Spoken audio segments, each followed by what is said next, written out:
ఈరోజు ఒక మాట చెప్తాను. స్వస్థత కావాలి అంటే మెడిసిన్స్ కాదు.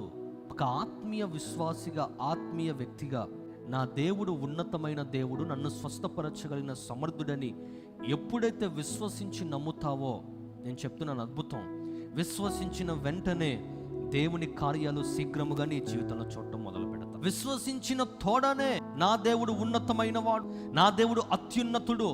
ఈ లోకంలో ఎంతమంది ఉన్నతమైన వారు ఉన్నప్పటికీ కూడా వారందరికంటే అతీతమైన దేవుడు, నేను ఆరాధించే ఆరాధ్య దైవమైన యేసుక్రీస్తు ప్రభు అని చెప్పి, ఎప్పుడైతే యేసుక్రీస్తు ప్రభు ఒక ఉన్నతమైన వాడని గమనిస్తావో, గమనించిన వెంటనే నీ జీవితంలో మిరాకిల్ చూస్తావు, అద్భుతం చూస్తావు.